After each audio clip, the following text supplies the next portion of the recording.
Legends tell of a vast underground world and the countless treasures that lie in store for worthy... Oh, hello there! I didn't see you come in with your director and camera crew and lighting equipment. Have a seat. My name is Dave Kozak, and I'm the lead mission designer for Hearthstone. In more technical terms, that means I make stuff up. By now, you've probably heard about how the new single-player dungeon run works in Kobolds and Catacombs. You'll fight a series of bosses of escalating difficulty. As you descend deeper into the dungeon, you'll loot cards and powerful treasures to add to your deck. It's a whole new way to play Hearthstone. It's free for everyone, and no deck is required to get started. You can check out the blog for more details. But today, because it's just us, I wanted to tell you some stories about the development of the dungeon run. First up, treasures. Treasures are awesome. These are unique cards that are only playable in the single-player dungeon run. Treasures let us do crazy things we'd never do in multiplayer. We wanted treasures to set the tone for your entire game. These are big decisions that impact your entire deck. Now, some of these treasures are bonkers by design, and some of them are bonkers by accident. One great example is the Cloak of Invisibility. Here's how it looks now, but it wasn't supposed to work this way. Originally, the cloak would give all your minions stealth when they came into play, and the stealth would behave normally. Except, when we implemented it, it was buggy. Your minions had stealth all right, permanent stealth, even after attacking. Now, this was ridiculous. Ridiculously fun. I could hear one of our mission designers, Paul Nguyen, just cackling at his desk. You always know Paul is onto something when you could hear him laughing. And so we decided to keep the bugged version of the treasure because it was so much fun to play. Now, you'd think that permanent stealth for all your minions is overpowered. And it is! But it's not without drawbacks. The boss has no other target on the board but you. You're completely exposed, and there's nothing you can do about it. When you run a dungeon with the Cloak of Invisibility, it's like playing a totally different game. It forces you to build a deck that can take advantage of how incredible it is, but also compensate for its weakness. In that respect, the Cloak of Invisibility was the perfect treasure. It changes the way you play and every decision you make for the rest of the run. That's what makes the dungeon run so exciting and so replayable. No two runs are the same. Let's talk about encounters. There are 48 different encounters in the dungeon run, and you never know which ones you'll run into. Early on, we had this idea that maybe you can pick a path through the dungeon, choosing which wings to explore, and each wing would have different groups of bosses connected thematically. You can still see remnants of this in the final encounter design because there's lots of families of encounters, like furbolgs. These are these big bear creatures. We've got a lot of furbolgs in the dungeon. We like furbolgs because they can cast spells and talk, so you can have a lot of fun fights and fun VO. You'll find other groups of bosses as well.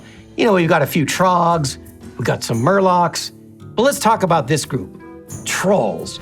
Jinzo got big plans for you. First up is Battle Crier Jinzo.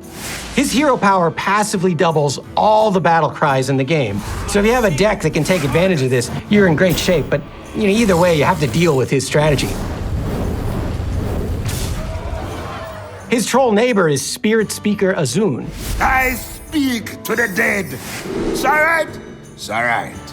This fight is similar, but now all of your death rattles trigger twice. For everybody, you might be able to use that to your advantage. In the Kobolds and Catacombs backstory, we have the idea that the Kobolds are digging everywhere, and they run into all sorts of creatures. So to that end, there is a Kobold who lives with the trolls, and he figured out how to work a little troll mojo of his own. His name is Voodoo Master Vex. Me do voodoo too. He shares the same mechanics with the trolls he's trying to emulate, but he goes big. All battle cries and all death rattles for both players trigger twice. This fight is nuts. Now there's a story behind this fight too. Originally, Voodoo Master Vex had an optimized deck, and it was a tough fight. Like way too tough. He was slaughtering our playtesters. So the mission team got together and we thought, that doesn't feel very Kobold. So we went back to the drawing board, and instead of optimizing his deck to win, we optimized it with one goal in mind: maximum Kobold chaos.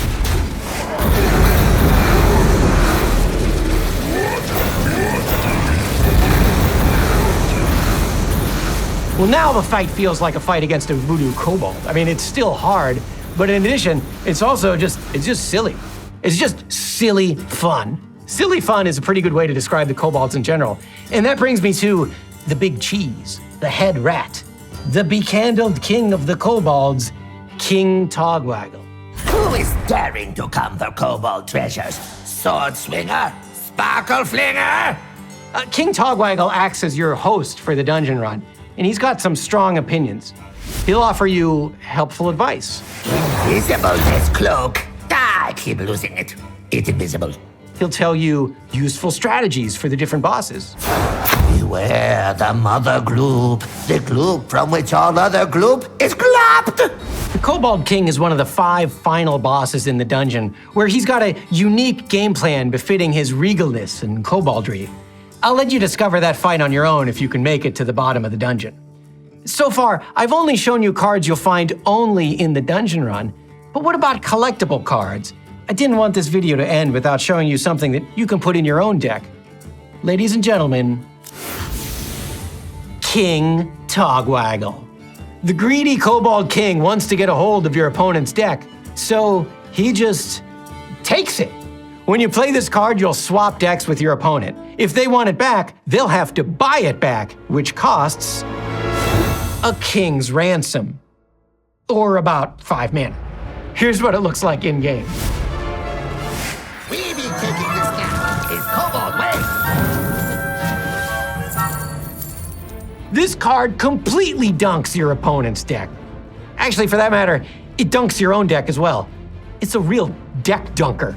I can't think of a more koboldy card to play. Well, that's all the time I have for today, so until next time, you no take candle!